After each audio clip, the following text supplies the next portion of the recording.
written up for Ian Castleberry. Ian works at awfulannouncing.com and also covers baseball. Who are you covering baseball for? You said you were writing up a story about our sister site at Awful Announcing called The Comeback, where we cover regular sports.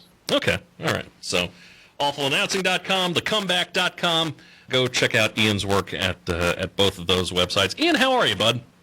I'm doing great. It's great to talk to you, Jim. Yeah, likewise. You said you were up until 2:30 writing a story about the Giants-Dodgers game last night. And, I will say, I was not exactly a portrait of efficiency. I obviously was not on deadline. Otherwise, watching, waiting to see what Pedro Martinez says on the postgame show, and I expected, Max Scherzer to be, in the bay, shirtless, celebrating. But I was up pretty late. Yeah. What was there like an overrun? Was there like a yes/no question in Vegas? Is Max Scherzer going to wind up in the bay on his own volition? Was that an option last night for my money? I didn't check that, but that definitely should have been. Yeah, I should have checked that too. I assume they took. Will he take his shirt off? I assume they took that off the board, right? Oh, they had to. They had to. Yeah, but in the bay, or what did Max Muncy say to Madison Bumgarner a couple of years ago? Go get it out of the ocean. Yeah. Go get Max out of the ocean, guys. Go get it out of the ocean. How about that ending? Oh my goodness! First of all, the entire series, a 5-game series. I wish it had gone 7. I hate these shorter opening round series for one of the best rivalries in baseball. But to end on a called third strike on a check swing when Wilmer Flores, he pretty clearly did not go around. I don't know how the hands were moved forward, but the barrel of the bat clearly was back. I don't know if there's actually an official rule. I saw Peter Gammon say something on Twitter that there actually isn't anything in the MLB rulebook about this. So this is truly an umpire's judgment call. Yeah. So the home plate umpire didn't get it. He pointed over to first base. It didn't even look like first base was paying attention necessarily. And it probably wasn't. I was always under the impression that the bat had to go over the edge of home plate, right? If it went past that, then okay, it's a strike. Yeah, that was my impression as well. So yeah, so if you're going by that standard, there's no way Flores swung at that pitch. As you and I were talking about before we went on the air, Flores was probably going to strike out anyway. Scherzer had him 0-2, 1-2, and he just couldn't touch that slider. Yeah. So Flores was probably going to be out anyway, but to be out like that, this is. Ugh. I know you're a Mets fan. I hate to bring this up, but is that as bad as Carlos Beltran watching strike 3 go by in 2006? I think it's worse actually, because it's a situation where he had the bat taken out of his hand by somebody else. Right. Beltran just chose not to swing. Yeah. Right? Beltran just stood there like a statue. As strike 3 goes right past him, right down the pipe. Yeah, this blown check swing call is worse than that. Just because, at least give Wilmer Flores the chance to lose it on his own volition, or to win it, or to make the play, whatever. Don't leave it up to the umpire. And can I also bring up? You remember there was that play in the Rays-Red Sox game earlier in the week where there was that ground rule double because the ball bounced off the wall, bounced off Hunter Renfroe, bounced into the stand.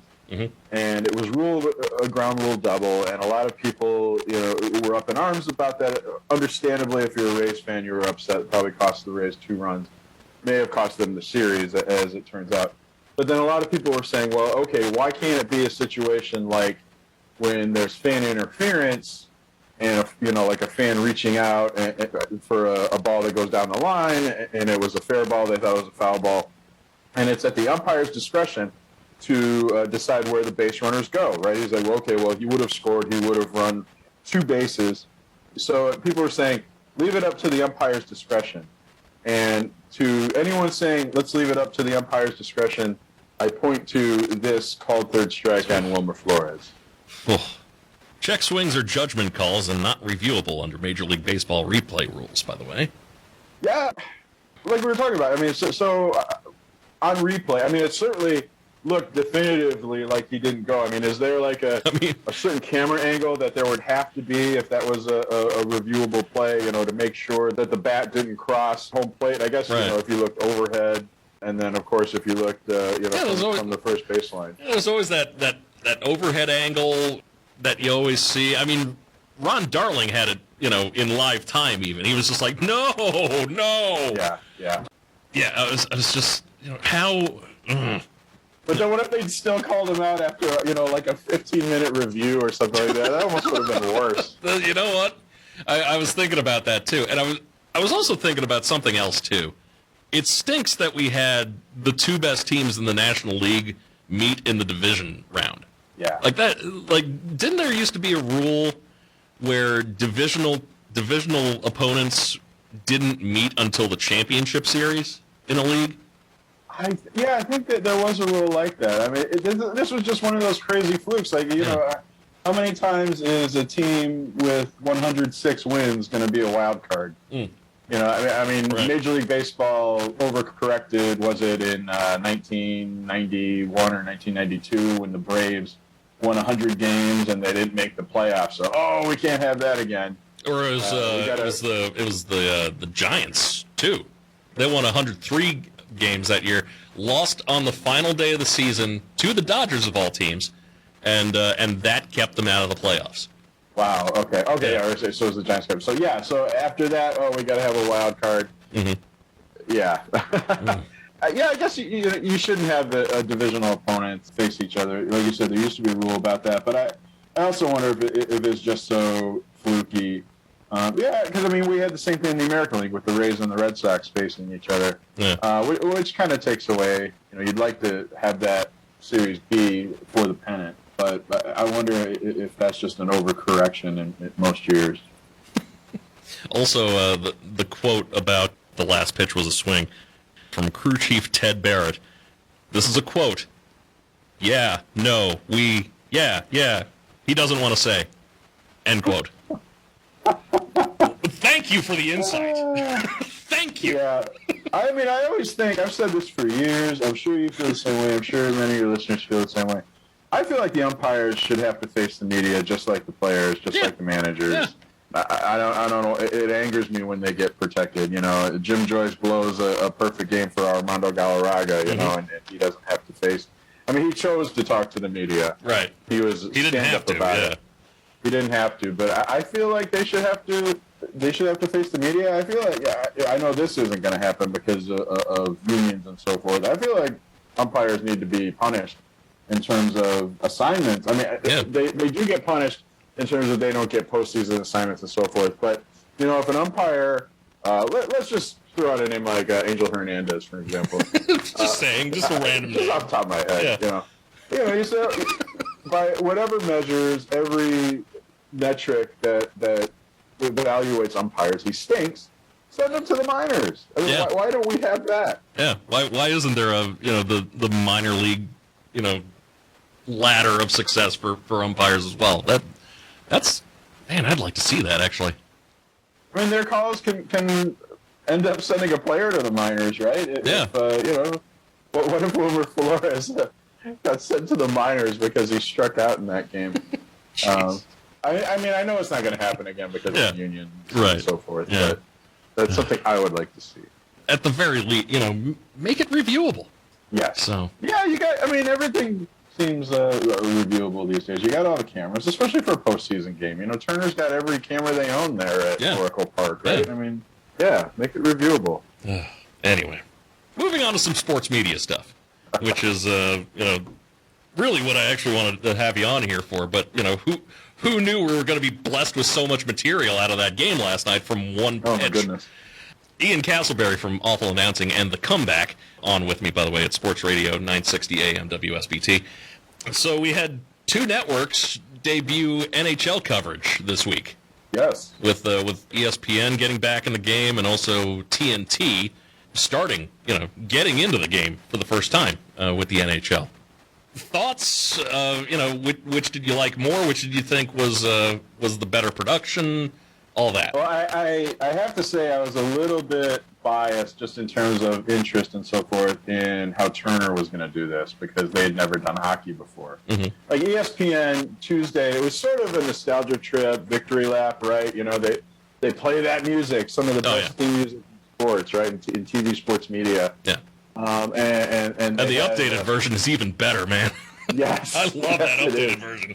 Oh my goodness! And they had some great video packages before the game, and they presumably, I know they hire a lot of people that work for NBC. It wasn't completely new for them, so yeah, I thought ESPN did a great job. It was great to see Steve Levy and Barry Melrose back on there, John Buccigross hosting. So that just kind of felt more like putting on a comfortable sweatshirt. Like okay, this just feels right. I don't know about you.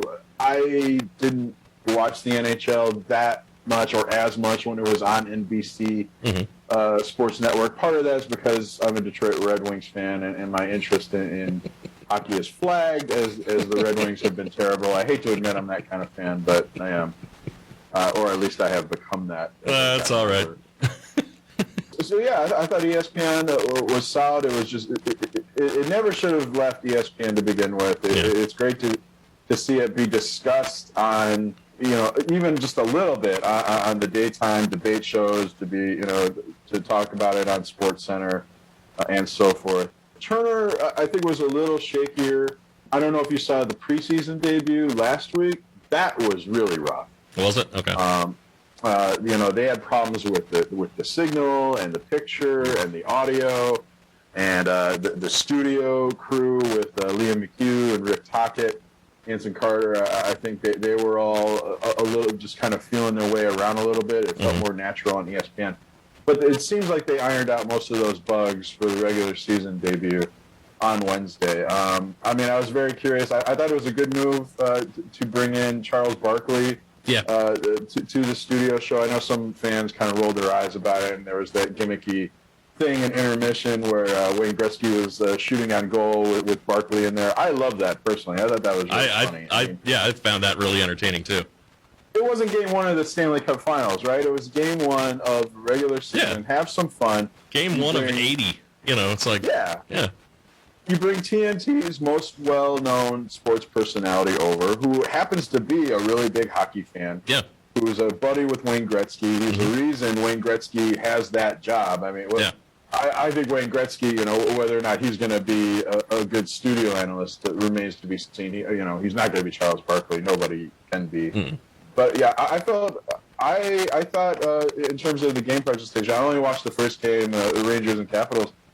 I thought everything looked good in terms of the scoring graphics, the where they placed the cameras, how they followed the power play. It just looked like a hockey game to me. Nothing really popped out as abnormal. So I think it was a good thing that they had that preseason game to just kind of iron out all the kinks, and they'll get better. And I think Kenny Albert was great. I'm so glad they hired him as their main play-by-play voice. That guy can be the voice of hockey for Turner. That was just a really great decision. Yeah, that was a great move. You mentioned, startling things. I found Gretzky's dye job to be somewhat startling. I was like, his hair wasn't that dark when he was playing. His hair was never that dark. He was like the golden-maned, when he was with Edmonton, right? He had that terrible California surfer mullet. Yeah, the dye job was disturbing. Almost worse than Drew Brees' hair job, right? On Football Night in America. But I don't remember his. We are just overflowing of bad hair jobs in broadcasting right now, man. When Colin Cowherd went to Fox, he dyed his hair. It was a jarring dye job. I guess the great one was going gray. The gray one. Yeah, but the guy's the guy's what, 60? It's cool, Wayne. You can show your age a little bit, man. Show the silver fox look. Maybe speaking as somebody who's sporting that myself, that's a good look. I don't think you're fooling anybody. Like you said, he's 60 years old. Maybe it's just a situation where he needs to he'll wash it out and it'll become a little bit lighter. But yeah, if I were a producer or anyone close to Wayne Gretzky, I would say, yeah, maybe dial it back a shade or two. ESPN getting another playoff game, and they're going to be putting it on Monday night with the NFL, the Monday night wildcard game. What is that deal, and how and why did it take this long to put one of those wildcard games on Monday night, quite honestly? Yeah, I think maybe there was some blowback from coaches and competition committees about, because that team, or the two teams in that wildcard game, whoever wins it, is faced with having a short week the following week. So maybe that was a big concern. But when you had this open window on Monday night, people love Monday Night Football. Why wouldn't you put a playoff game? I mean, we all love the Super Wildcard weekend, right? Yeah. Where 6 games stacked on top of one another. But yeah, ESPN, it's a 5-year deal, because they got their new rights package with the NFL, which includes, I think they'll also get a divisional playoff game, not this year, but next year, I believe. So yeah, I think, and not only that, a Monday night wildcard game allows ESPN to do what it does really well with big event football games, with the national championship game, for instance. They're going to do a bunch of mega casts. Yeah. Coaches room, and of course everybody's going to want to see the Manning cast. Right. I'm curious how that will play for a playoff game. What's your opinion on the Manning cast so far? I've enjoyed it, actually. It's actually been better than I thought it was going to be. Just because I didn't, even though both of them have hosted Saturday Night Live, I didn't know if it was just going to be them. I didn't know if there was going to be some intermediary between it. An actual broadcaster in there with them. I didn't know what to expect. So I've actually been pleasantly surprised at how good it is, and how informative it can be at times, and also just how entertaining it can be at times too. So yeah, I've enjoyed it too.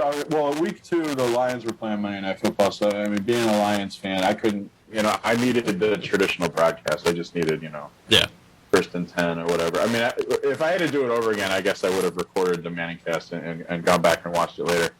But yeah, I'm curious how it's going to be for a playoff game, though, because I mean, everything is much more intense. I mean, by then, hopefully, Eli and Peyton are a little smoother about going to commercial breaks and so forth. Maybe they won't have as many guests, or at least if they do have guests that are a little more pertinent to the game going. Because I think that's probably the biggest weakness, is that they're talking to a guest and there's action, and they're talking, and then somebody will be like, "Oh, that was a great catch," and oh yeah, by the way, let's keep talking to Nick Saban and tighten that up a little bit. Maybe that's for the playoff game. Maybe that's a situation where they would bring in a third person, but I don't think anybody wants to see that at this point. Right. Real quick, last question. What did you think of the Adam Schefter stuff? His name coming up in the Washington football team investigation? Oh, man, that's a bad look. I mean, I do think Schefter was being a little bit unfairly criticized, like the Mr. Editor comment. Yeah. I think that was a joke, which, you shouldn't joke in an email or a text, right? I mean, right. Because it never comes across, and it can, tone and so forth can't be interpreted. But guilty as charged in some occasions. I'm just going to say that. Yeah. Same here. Badly so.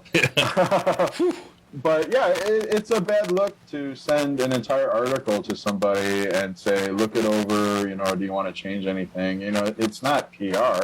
Yeah. I can't remember the article in question. But, you know this, running quotes or something like that, past the source and say, okay, do I have this right? Yeah, that's Do I have this information right? That's standard. Yeah. That's the job. Yeah. But to send the whole article and say, here, here's a draft, take a look, let me know if you want to tweak anything.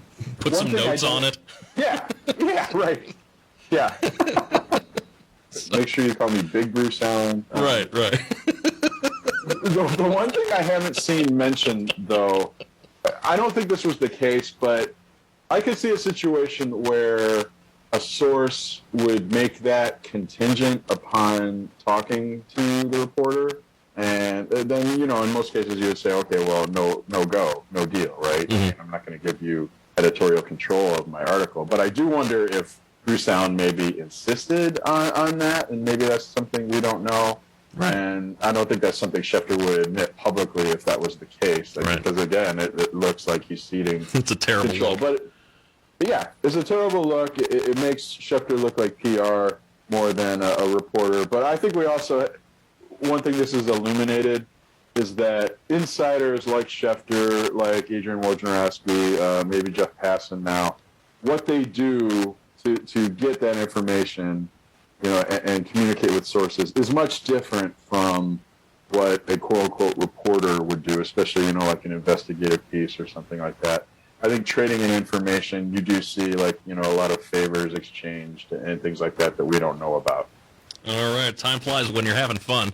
Are we done already? Yeah, we're done already. I got Dan Patrick kicking me in the butt right now. So. Oh, okay. These are 90-minute podcast conversations. So I had to tell myself before getting on. All right, remember, you're on the radio. You gotta shut up. Ian Castleberry from awfulannouncing.com, also writing up all sorts of fun baseball reports at thecomeback.com. Thank you for your time, sir. Thanks so much for having me on, and again, it's great hearing you on the radio again, Jim. Likewise. Good to hear you on the radio too. So, coming up, just going to wrap things up here on Sports Radio 960 AM WSBT.